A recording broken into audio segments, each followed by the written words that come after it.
प्रिय बच्चों, एमए उत्तरार्ध नवम प्रश्न पत्र जूठन उपन्यास और उपन्यासकार ओम प्रकाश वाल्मीकि।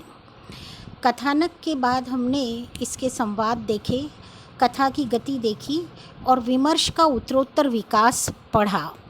इसके बाद हमने देखा कि प्रत्येक किरदार में घटना के बाद जो घटित होता चला गया वह एक संदेश हमारे सामने उभर कर आता है और विमर्श के बाद जो परिवर्तन होता है वह सामाजिक संरचना को एक नया घटक प्रदान करता है, एक नया स्वरूप प्रदान करता है और ये युगांतकारी परिवर्तन होता है।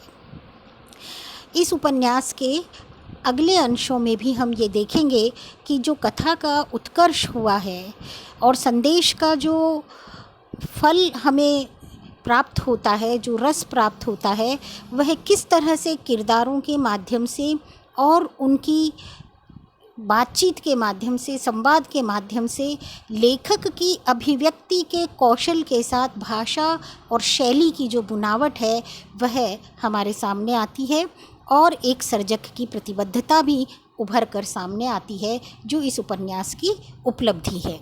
आगे के अंशों में हम इसी दृष्टि से इसका विमर्श पढ़ेंगे। मामा और जसबीर के साथ तीसरा मैं भी उस कमरे में आ गया था। कमरे में सामान नाम मात्र ही था। कमरे में एक रस्सी बंधी थी जिस पर गंदे कपड़ों को बेढंगे तरीके से लटकाया हुआ था।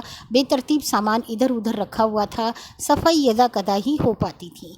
व्यस्ततम जिंदगी में एक त्रासद स्थिति है और एक संघर्ष है, वो उनकी हर क्रिया प्रतिक्रिया से झांकता है और वह झांकता है किरदार की गतिविधियों के माध्यम से, किरदार की संवाद के माध्यम से, जो कि अभिव्यक्ति का कौशल है।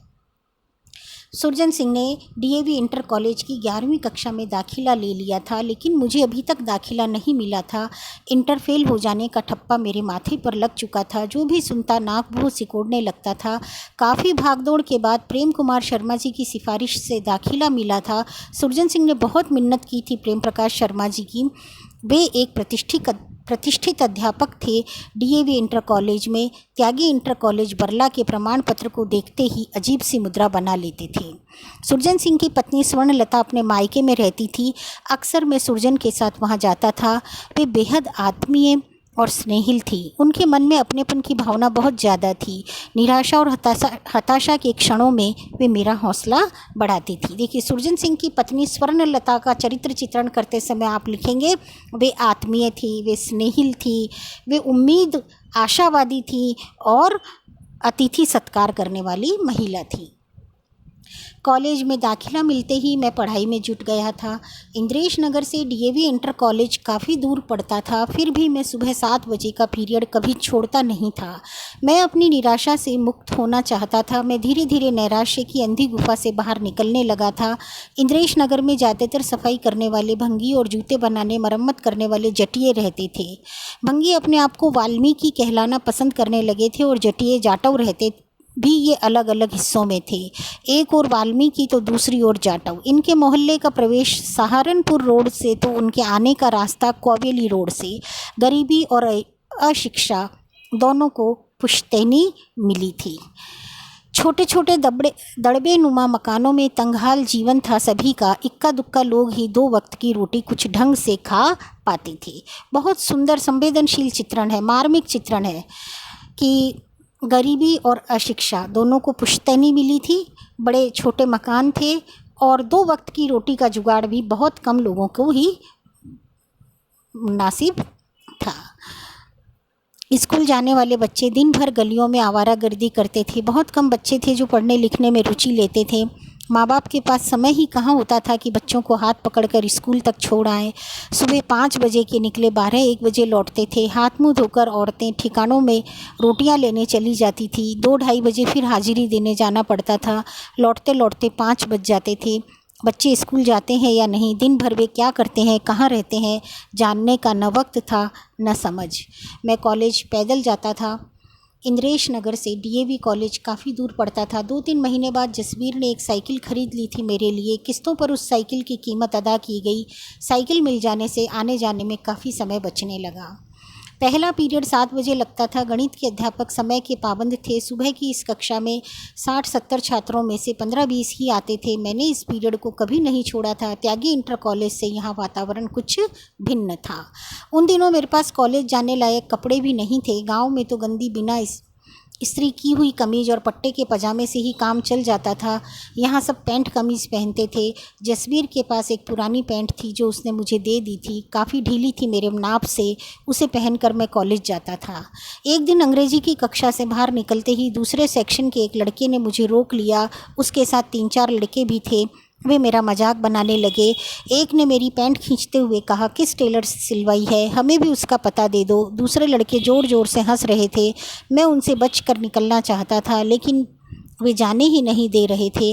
कभी मेरी पैंट पकड़कर खींचते तो कभी कमीज। मैंने बेहद दयनीय लहजे में कहा था, फट जाएगी, छोड़ दो। मेरे देहाती लहजे पर वे ज़ोर से हंसे। एक ने पूछा, किस गाँव से पधारे हो जी? उसका व्यंग्यात्मक अंदाज मुझे छलनी कर गया। गांव और शहर का जो अंतर था वह लेखक अब चुनौती के रूप में उससे आमने सामने होता है और कुछ मस्ती और मजाक के दरमियान उसको ये बात खलती है उसके पृष्ठभूमि की और उसके बरले गांव की। यह तमाशा काफ़ी देर तक चला। मैं उनके बीच फंसा स्वयं को बेबस पा रहा था।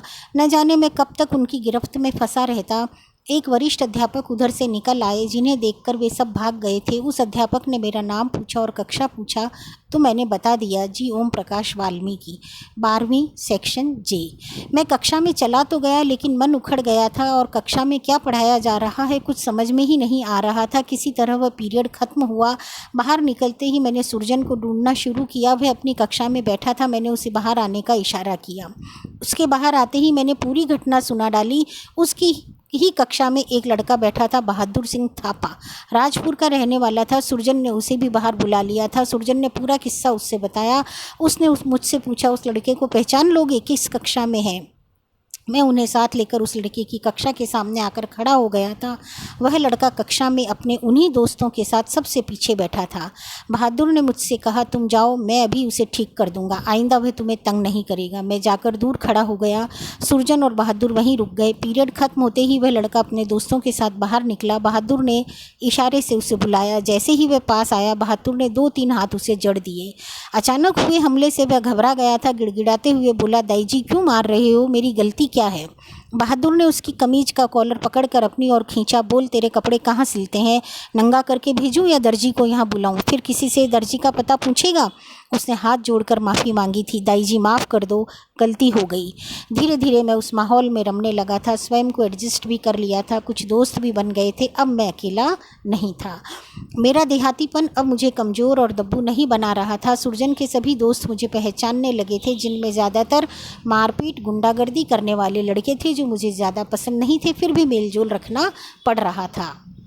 इंद्रेश नगर में भी कई लोग थे जो कॉलेज में पढ़ते थे। पुकनलाल था जो एमएससी कर रहा था। हेमलाल 12वीं में था हिंदू नेशनल में। गोपी था और भी कई लोग थे। हम सब लगभग हर रोज़ मिलते थे। कई योजनाएं बनती थी। सामाजिक कार्य करने का उत्साह सभी में था। इंद्रेश नगर वैसे तो एक मोहल्ला था, लेकिन अंदरूनी तौर पर 2 हिस्सों में था। एक और वाल्मीकि रहते थे, दूसरी ओर जाटव। आपस में संबंध तनावपूर्ण थे। अक्सर मारपीट लड़ाई झगड़े होते रहते थे। 2-3 परिवार भाटड़ों के भी थे जो सिख थे। उनमें आपस में ही लड़ाई झगड़े हर रोज़ होते थे। कभी कभी तो तलवारें भी खींच जाती थी। ऐसे चरम क्षणों में उनकी औरतें मर्दों को घरों में खींच लेती थी। खूब शोर शराबा होता था।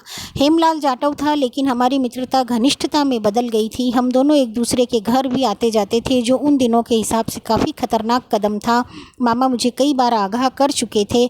उनका कहना था कि ये जाटव सुरजन को मारने घर तक आए थे और तुम उनसे दोस्ती कर रहे हो।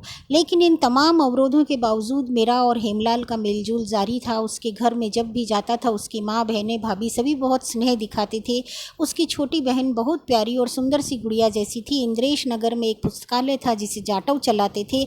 सरकारी अनुदान से यह पुस्तकालय खोला गया था। इस पुस्तकालय में गांधी साहित्य की भरमार थी। गांधी की लिखी कई पुस्तकें मैंने इसी पुस्तकालय में पढ़ी थी।